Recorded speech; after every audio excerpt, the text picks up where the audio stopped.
Well, hi there guys, Mark here, and welcome today to something a little bit different. Today we're going to be looking at the Bsa Bantam. Stay tuned.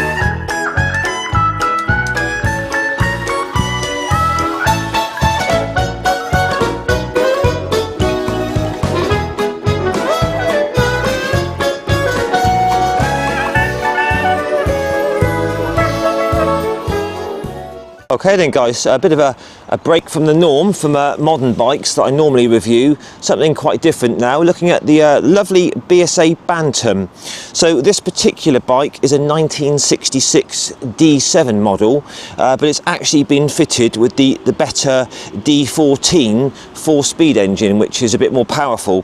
So I've looked on the internet this morning. These are going for about £1,500 for something in this sort of condition. For a really nice one you could pay £2,000, maybe £2,500. So a non-runner maybe sort of about £1,000.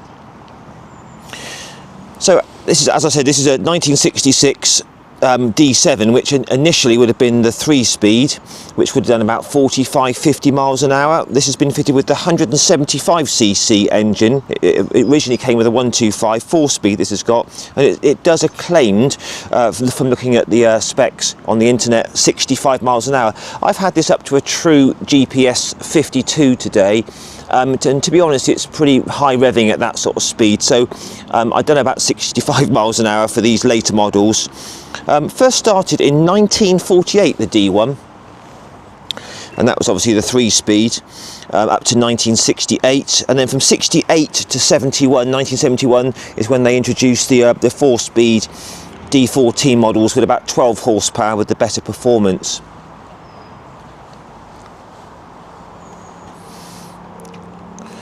They sold somewhere in the region of about 400,000 of these, so they were very, very cheap in their day. It was a great kind of commuting bike, simple to run, simple to service, good on fuel. It's a, it's a single cylinder 2-stroke, so you have to pre-mix the 2-stroke oil with the fuel. Got a basic design from the day, back in the bygone era. Got drum brakes, telescopic forks there, very sort of basic suspension. It doesn't feel like it's oil damped. It may be, but it feels quite sort of springy to me. You've got points ignition that has to be sort of checked and adjusted every now and again. These came with 6-volt ignition systems. A lot of people do upgrade them to the 12 volts. So all very sort of simple, very simple stuff here. This particular one's got a choke. I fitted a GPS purely because the speedo's a bit haywire. So this particular bike, they don't have any ignition key. You just turn it to ignition, or E for emergency if your battery's flat, so the magneto can start it up. But yeah, they're dear little things, very simple. You've got Amal concentric carburetor there, one spark plug, your coil, and very simple basic wiring is in there. But they're really, really charming to ride. I say this particular one sort of cruises about 40-45, does nudge up to about 50. I feel that the carburetor could do with a little bit more of a fettle and a tune. These sort of old bikes always need sort of fettling. But about 45 is ideal for cruising the sort of country lanes. Wouldn't really take it out on these sort of main A roads, to be honest, with our busy traffic. This comes from a bygone era when it was much, much quieter with the traffic. Nice country lanes. This would have been absolutely charming to ride. So anyway, that's a bit of history on it, guys. So they sold about 400,000. It was an everyday bike. You were seeing loads of these back in the 50s and 60s. I don't know a whole amount about these, so if you have one of these, I'd be really appreciate if you could put all your comments and information down below. That'd be really good, so other people can read about these lovely old bikes. It's good to see these sort of things are still kept going, you know, and it's nice to see them come out of sheds and barns and still going today. Anyway, let's go for a test ride and see how it rides. Okay then, Bsa Bantam. Let's try this dear little machine out. So, feels very light. Don't know what it is, 120 kilos, something like that. So what we do is we turn this switch here to I. Everything is good to go. Fuel is on, the engine's warm, so it should start. First kick, that's alright, isn't it? Brilliant stuff. So I forgot to say, the gear change is on the right on these, so that takes some getting used to. And away we go. Right, so we're out on the open road on the dear little Bsa Bantam. And I have to say, on quiet country roads like this bike is absolutely charming.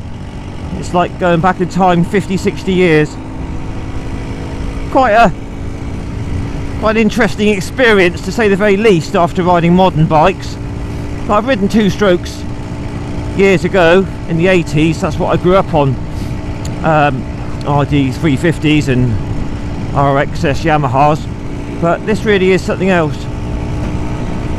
So it's a very, very small little light bike. It's pretty bouncy over the bumps. The suspension's quite crude compared to modern bikes. I've got it in top gear, fourth gear at the moment.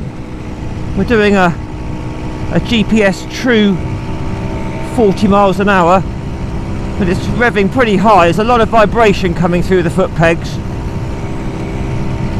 As I say, if I open it a little tiny bit more, let's just try.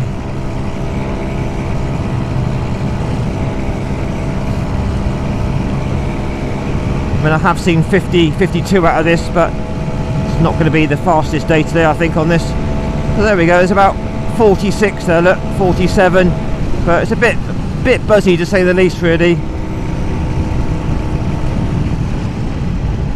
I mean, the brakes do stop you, but you have to plan well in advance. But it's such a dear little machine, you know, for these sort of country roads.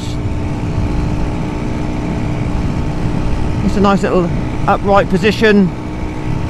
Feels very small, you know, it probably feels smaller than a modern 125, really. It's nice to be back on a two-stroke. I'm guessing that this would do about 70 to the gallon if you ride it gently. Well, we've got very, very muddy roads down here with these skinny little tyres. But it's amazing, you know, these little bikes, it makes going slowly really, really fun and enjoyable. You know, I'm just bimbling along now at 30 miles an hour, and this is really, really enjoyable.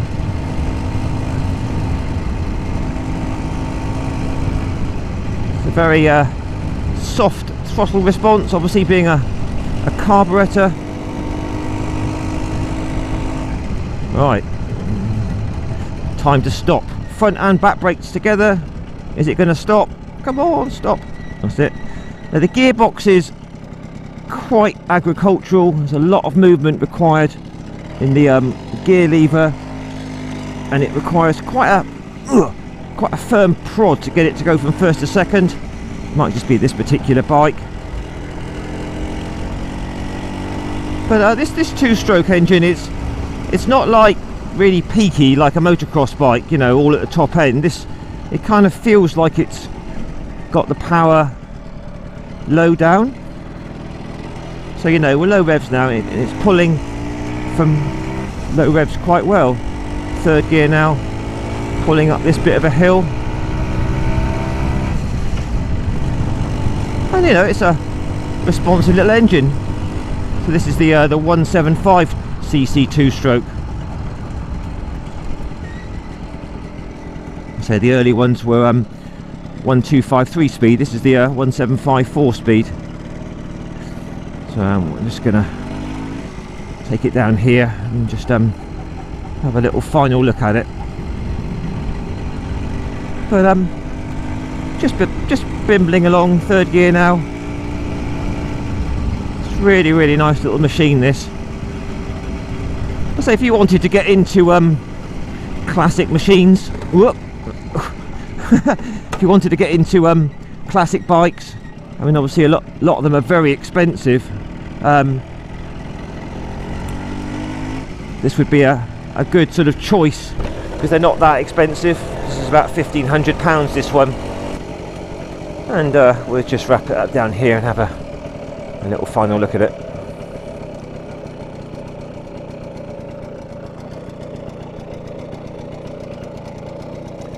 There we go. Right, let's see if I can get it into neutral. It's quite hard. Ah, there we go.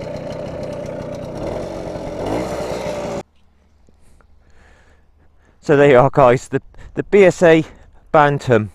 Great little bike in its day, and charming to ride today. Definitely worth a look at one of these if you're tempted to get into classic older bikes. Quite a lot of fun. Be prepared to do quite a bit of fettling and fiddling with it, cleaning the carb, checking the points, all that sort of stuff. But they're good fun. Anyway, if you wouldn't mind posting your comments, please, guys. Give me a like, share and subscribe to my channel, and I'll catch you again in a week or so for another review. Ride safe, guys. All the best, and bye for now.